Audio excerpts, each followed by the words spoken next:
승무원도 오열. 여권 잃어버린 일본인 승객 살린 김용빈의 한마디.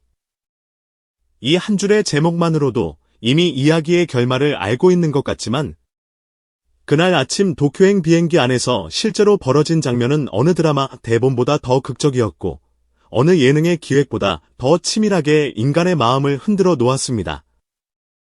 그리고 그 중심에는 우리가 무대에서만 보아온 트롯 프린스 김용빈이라는 한 사람이 서 있었습니다.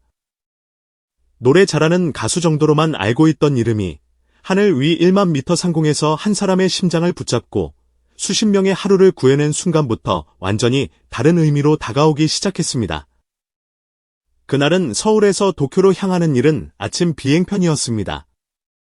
창밖에는 아직 해가 완전히 떠오르지 않아 희끄무레한 새벽빛이 흐르고 있었고 기내는 그 새벽빛보다도 더 조용한 숨소리와 낮은 엔진 소리에 잠겨 있었습니다.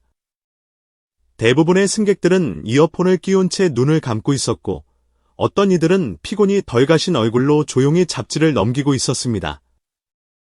누가 봐도 그저 평범한 수없이 반복되는 국제선 비행 중 한 번일 뿐이었습니다.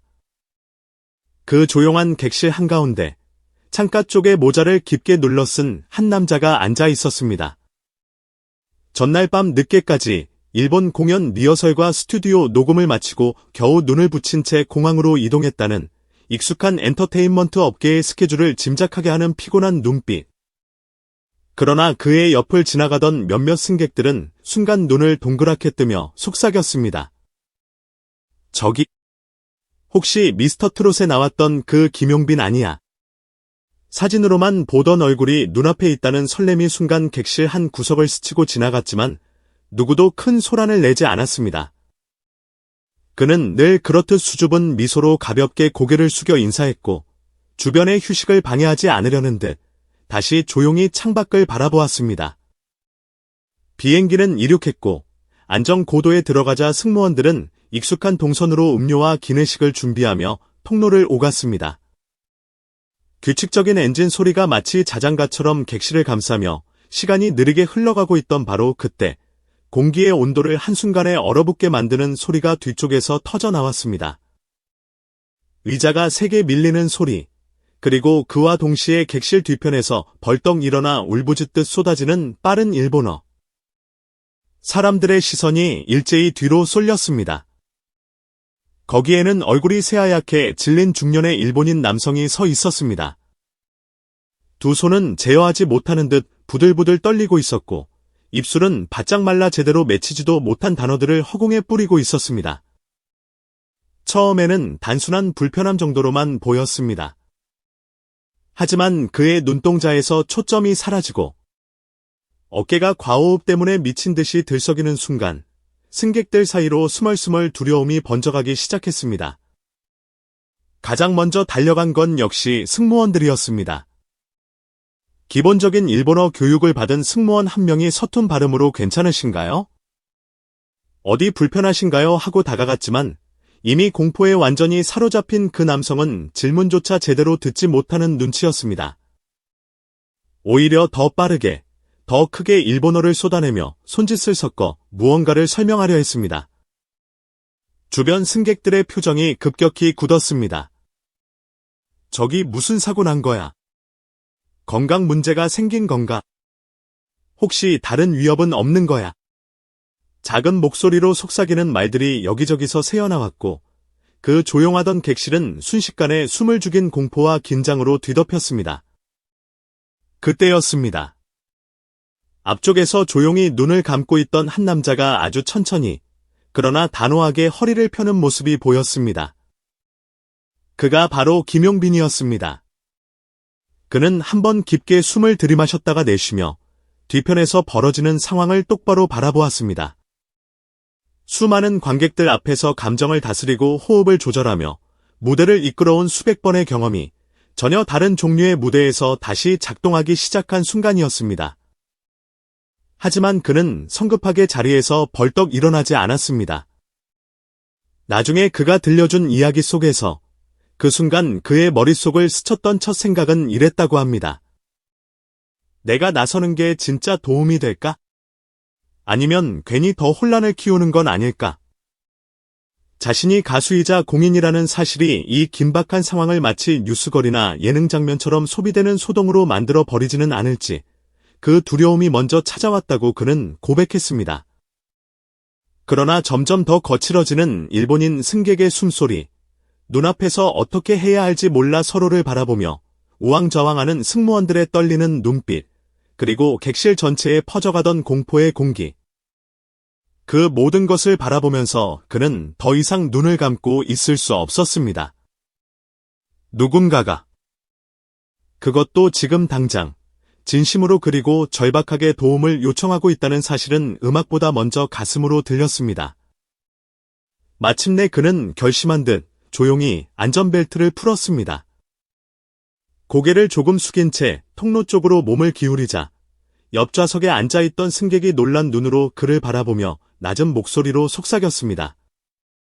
정말 김용빈 씨 맞죠? 그러나 그는 손을 가볍게 저었습니다. 지금은 그럴 때가 아니라는 말보다 선명한 신호. 대신 그는 특유의 잔잔한 미소를 한 번 남기고는 마치 조명이 켜진 무대 중앙으로 걸어 나가듯 한 걸음 뒤쪽을 향해 걸어갔습니다. 가까이 다가가 보니 상황은 생각보다 훨씬 심각했습니다. 일본인 승객의 눈동자는 초점 없이 허공을 떠돌고 있었고 입술에서는 이해할 수 없는 단어들이 쏟아져 나오고 있었습니다. 승무원은 거의 울기 직전에 얼굴로 진정해주세요. 조금만 앉아주세요를 반복하고 있었지만 언어의 장벽은 두 사람 사이에 차갑고 두꺼운 벽처럼 서 있었습니다. 그때 객실의 긴장을 가르며 낮지만 단단한 목소리가 흘러나왔습니다. Excuse me. Can I help you? 그 목소리의 주인공이 바로 김용빈이었습니다. 승무원과 승객, 그리고 주변에 앉아있던 사람들까지 동시에 그를 돌아보았습니다. 일본인 승객은 자신에게 익숙한 언어가 아닌 영어를 듣고 잠시 멈칫했고 승무원 역시 믿기지 않는다는 표정으로 그의 얼굴을 바라보았습니다.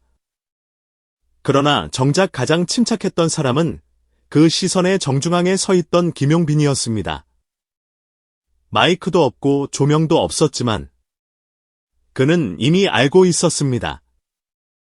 지금 이 기내 전체가 숨을 죽이고 바라보는 이 순간이야말로 자신의 생애에서 가장 중요한 무대가 될 수도 있다는 것을. Don't worry. Breathe first. 슬로우, 슬로우. 그의 입에서 흘러나오는 영어는 과시하려는 듯 과장된 발음도 헛에 섞인 억양도 없었습니다. 대신 공포에 사로잡힌 사람도 알아들을 수 있도록 명확하고 선명한, 그러나 지나치게 크게 울리지 않는 따뜻한 목소리였습니다. 그의 손이 공중을 부드럽게 그리며 내려갔다 올라가기를 반복하자 놀랍게도 일본인 승객의 호흡이 그 리듬을 천천히 따라가기 시작했습니다. 객실에 앉아있던 수십 명의 사람들 역시 무의식적으로 숨을 고르기 시작했습니다. 마치 하나의 호흡 연습을 하는 거대한 합창단처럼 긴장과 공포로 조각나 있던 공기가 서서히 하나의 리듬으로 묶이는 순간이었습니다. 어느 정도 숨소리가 잦아들자 김용빈은 아주 조심스럽게 질문을 던졌습니다. What happened? Your passport, family, in Tokyo. 흔들리는 상황 속에서도 정확히 필요한 단어만 골라내는 놀라운 집중력이었습니다. 영어로 던진 질문에 일본인 승객은 겨우 입술을 달달 떨며 일본어로 답하기 시작했습니다. 도쿄에서 위급한 가족이 자신을 기다리고 있는데 짐을 위 선반에 올리다가 가장 중요한 여권을 잃어버린 것 같다는 절망. 여권이 없으면 도쿄에 도착해도 입국을 못하게 될지 모른다는 공포. 그 생각이 들자마자 심장이 미친 듯이 뛰고 숨을 쉴 수 없을 만큼 가슴이 조여왔다는 고백.